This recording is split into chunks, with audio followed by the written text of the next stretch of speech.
Hey everyone, today I'm going to be doing another episode of Good Game Design. I'm going to be talking about the thermometer and how to optimize your game.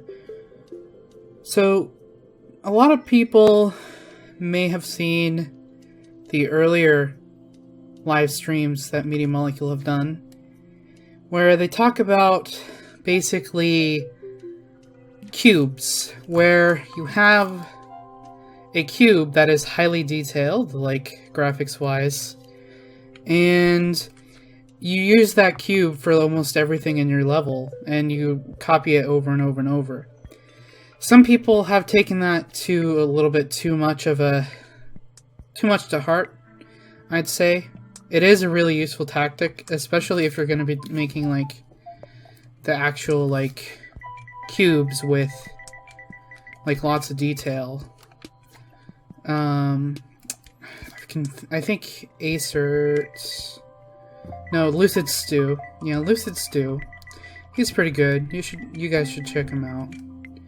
Lucid Stew has a sci-fi cube thing that is based off of the same principle that Media Molecule have done in their earlier streams. I think these might be it. Maybe. I don't know if he's made them public. I think if I go to his page here, I'll be able to find it. But basically, the whole concept is, instead of spending like art thermo on many different sculpts, you have one sculpt that's expensive and really highly detailed. So this one is about only 6%, but this is like floor and ceiling, and it has most of the faces filled with stuff, and then there's corridor wall, and this one's even more expensive, 13%. You can see how big it is, and the thing is when you're sculpting, is you can make things like ginormous when you start sculpting, and it gives you a lot better access to make finer details, like stuff like this, and then you can shrink it down to player scale when you need it. There's even stuff in here like see-through windows and all that kind of good stuff. And you can see it's pretty expensive. We're up at 19%. I think this was only like 13% or something like that. Somewhere close, yeah, 13%. And basically, it's a really good plan to use stuff like this if you have it like multi-purpose that does many things in your level. But I've gone ahead and pulled in some things from the Dreamiverse here. I made this myself, and then this is from the Dreamiverse, and it's just a bunch of wooden planks. And we can go into the sculpture detail mode, and you can see that this is a lot cheaper than this. This is about 5% thermo, but the reason why I have it so expensive is because it's actually cheaper to use this than it is to use this to make a floor. If we go ahead and click on this, you can see it's a group, and then this is a singular sculpt. So if we click on this, and then we can ungroup it, and then you can see this is one singular sculpt, and then there's this sculpt, and then I think this maybe is, yep. So this is made of 3 sculpts. So this is 3 different amount of sculpture data it has to keep track of. And then he grouped them together and then cloned them twice or 3 times total, and then grouped them again. So what you end up with is a group that has 3 groups inside of it, and then each of those groups has 3 different like sculptures. And it's actually more expensive to have more unique sculptures, so even though this takes up less space than this does, if we copy this to get the same amount of space as this is going to be a lot more expensive. So I'm going to go ahead and do that here. So I'm going to go ahead and copy it just across like this, and we're still at 1% gameplay, but if we copy this again, this. It's another 1%. But if we group it, I believe we might get a different response. That's 3%, and we only added 2 more. So basically, this is starting the scale at 1% per group, I think, or just per copy. Yeah. So we're still at only 2% gameplay. So you can see it's not that expensive, but if we keep cloning this, if you want an even larger space covered, for example, I'll copy it and then clone it a couple times, then I'll clone it a couple more times, get a nice large square. You can see we're at 14% gameplay already. And then if we're going to take our smaller square, that's one sculpture, and we're going to copy it to cover the same amount of space. So let's see here. You can see that copying just to this length isn't changing it at all. And then we'll go ahead and copy it again. One more time. And it still hasn't moved. And then we'll go ahead and copy it to fill in the space here. And you can see it only does 4%. So that's like about 5% gameplay Thermo for the same amount of space as this. So you want to preferably make your objects one sculpt. And even if you're sacrificing graphics Thermo, it doesn't really matter, because I believe the game prefers to render more expensive things multiple times rather than like, or just a few times, compared to lots of unique things like hundreds of times. So if we go ahead and delete this, that's only about 4%, but 5-6% game graphics Thermo. And then I can go ahead and delete these, and you can see how much of a cost difference it is. About 14%. So you want to keep objects as singular as possible. Instead of copying multiple unique objects, you want to copy one object in particular. That's why Lucid Stu was able to make like almost an entire spaceship with just these parts. Like, it was absolutely huge. So it is much better to make one singular sculpt than it is make multiple sculpts, group them, and then copy them, group them and copy them, and so on and so forth. It's much better to just use one single sculpt. And again, it doesn't really even matter like how much graphics Thermo you have with it. Like, if we pull in that sci-fi kit again, I can go ahead and copy it and get a similar amount of space, and the gameplay Thermo will barely budge at all. And I believe Lucid actually has his own video on that, so if you want to see that, I might put the link to that in the description. But we have this giant cube here. I'm going to scale it down a bit so it's more of a puppet scale, or closer to anyway. And you can just do this basically. And that's only 2%. I believe the reason why it's more expensive than wooden planks is because it has paintings. Paintings actually do. Paintings take up more gameplay Thermo than they do graphics Thermo. So if I go ahead and I used a specific object in one of my scenes, and in that scene it basically had a lot of paintings on it, and it was a tree, and I wanted to make a lot of trees, but I couldn't really make a lot of trees because it wasn't it was basically not it wasn't optimized at all, and that's because it had like a crap ton of paintings. It had a lot of paintings, but the paintings weren't grouped as one. It was like multiple different paintings separated. I think we're about to get into the area where I used it. Again, if you didn't know this is here, but recent, you can look up recent things that you use, and I believe the history goes back pretty far back. I think this is the tree. Maybe, let me check. But if I go ahead and stamp this in, I can go ahead and ungroup it. And you can probably see already there's a bunch of paintings. And then, is that painting? I can't tell. Okay, no, that's just the texture. So there is paintings on this one. This isn't the specific one I was talking about. It'd be great if I could find it. It's probably later.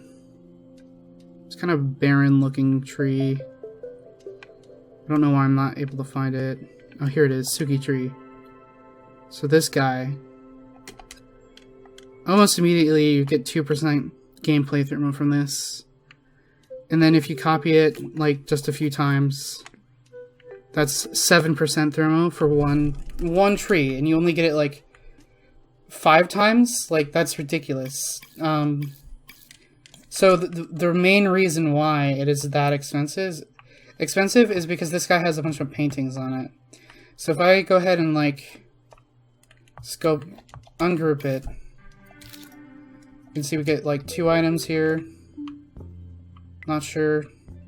For some reason, like, this group only has this one painting, and then the rest of the tree. So if we go ahead and keep ungrouping from there, let's see. Even another painting, and it looks like we're gonna have to keep doing this over and over again. Okay, there we go.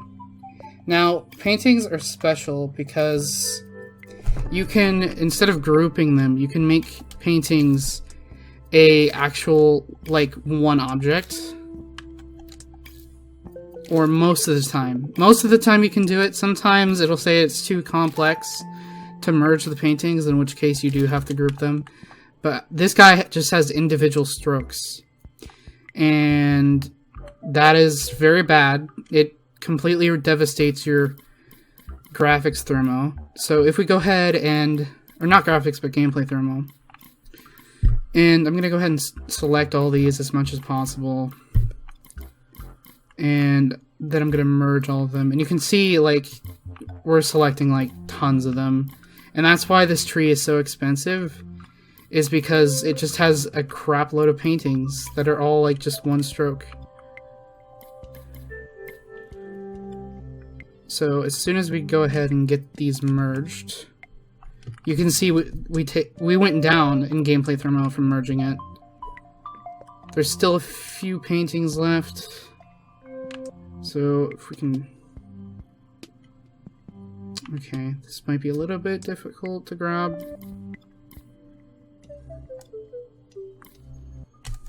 Let's try that. Any left over? There's one.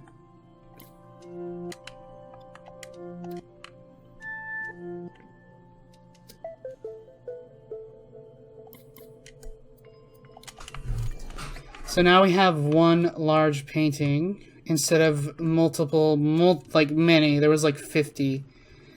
There was 50 paintings. So if we go ahead and merge this back together now, the tree with the strokes, we'll be able to see when we copy it, we're not going to get the same gameplay usage because we are doing very little paintings, actually. We only have one instead of like 50 of them grouped together. So paintings are only efficient if you have one. If you have like just a crap ton of small paintings, like there's still some that I missed apparently, like that, it's not going to work out in your favor. So I'm just gonna delete these because I'm lazy and I don't want to go back and ungroup it, but hey, it really depends. So now we are going to get much more efficient gameplay thermo. That's 3%, and I believe before it was much higher than that. So that's 2% for one tree.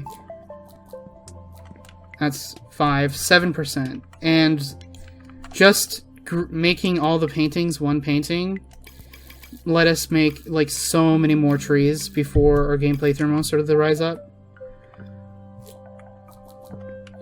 It's like so much cheaper, so that's 15% total that we have right now, or 19 total. And 19% total, and if we bring in the base tree, and then copy it over, so that's 1, 2, 3, 4, 5, 6, 7, 8.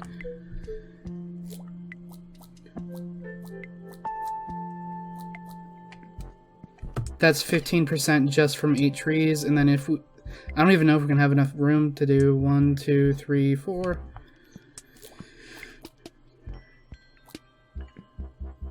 That's 65%, and our level is now overheating. That's great.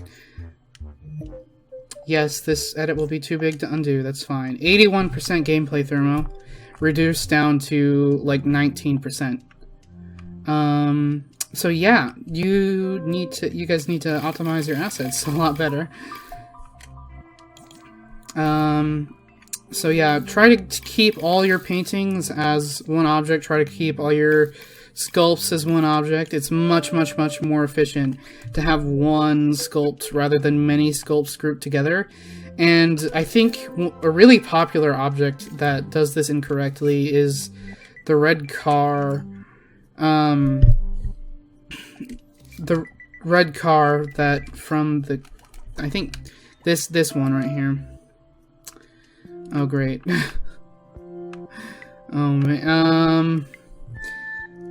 Also, another thing is if you're trying to give out something as an object, you probably want to save it just as the singular object and not this monstrosity, as you can see. Okay, so now we have this car dude, just this car and the dude inside of it. And he isn't too expensive, but you should be able to see in a minute here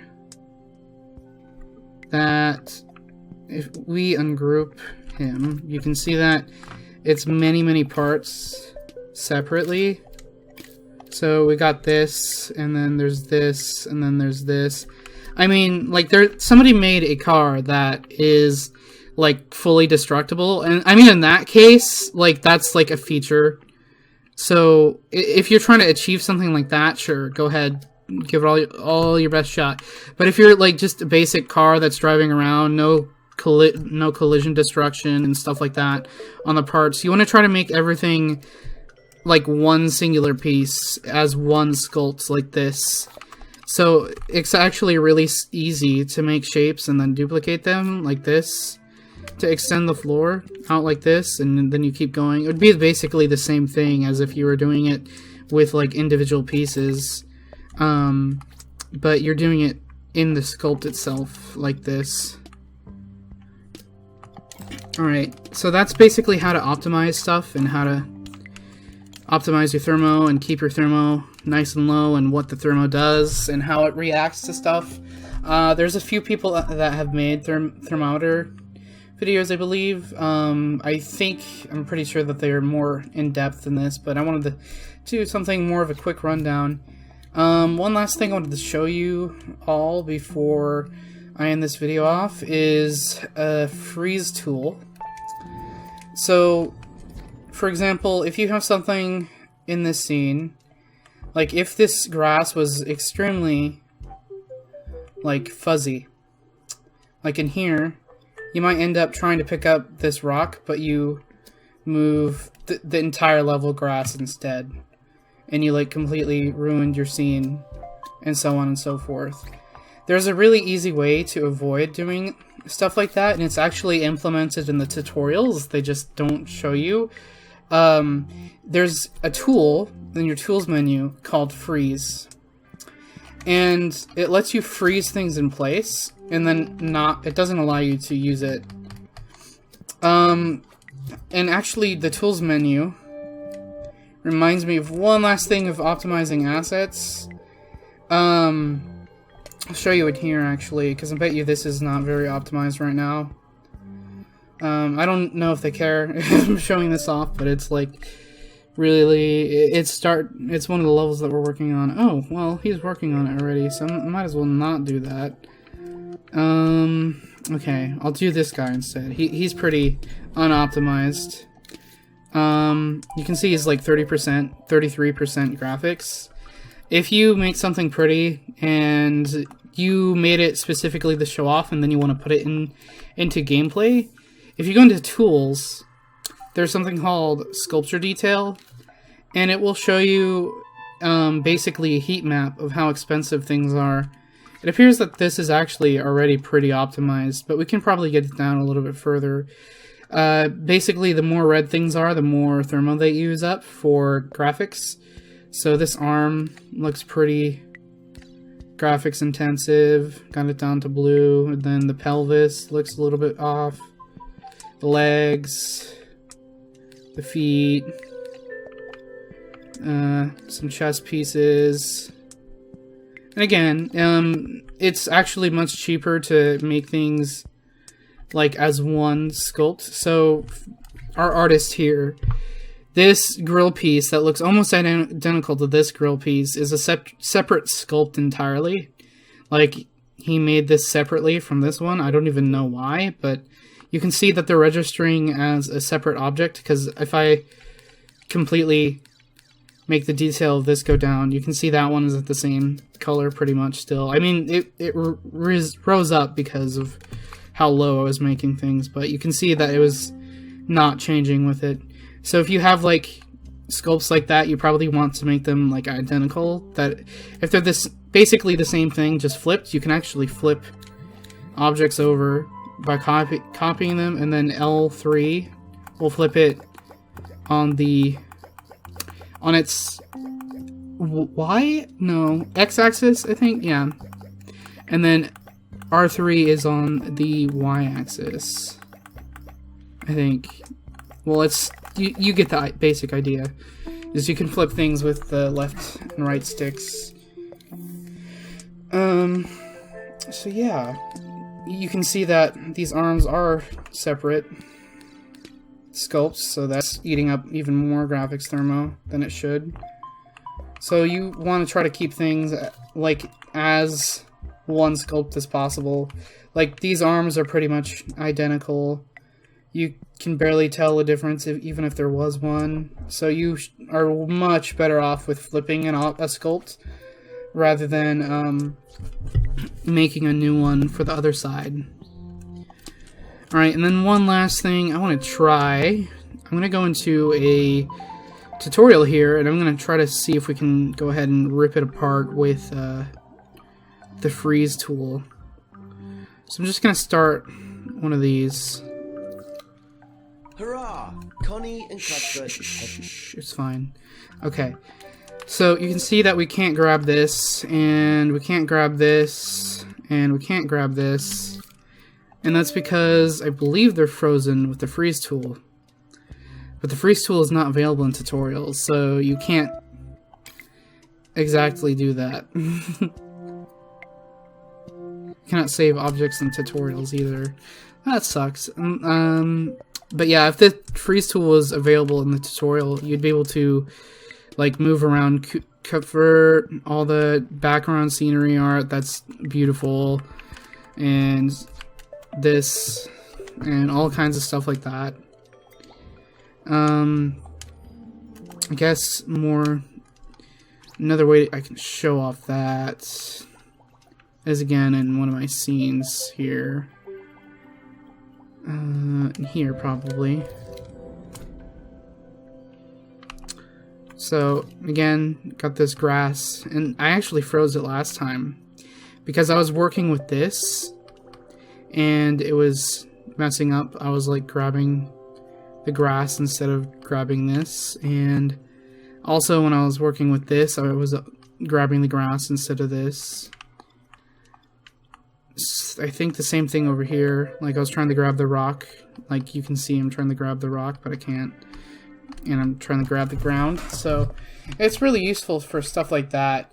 If you make a scene and you're done editing the scene and you want the look to be the same, but you want to add in like extra fine details or gameplay stuff, you can use the freeze tool in order to make sure you're not messing up your scene. Well, that's about everything I wanted to talk about today. So I believe the next tutorial I'm going to do is going to be character gameplay, like crouching, attacking maybe, and other effects like double jumping and maybe even flying. If you have any specific like character gameplay stuff that you want to know about, go ahead and put that in the comments, and I will try my best to put that in the next gameplay or character gameplay tutorial. Anyway, I hope you all have a nice rest of your day. Bye. Don't forget to like, comment, subscribe. Bye.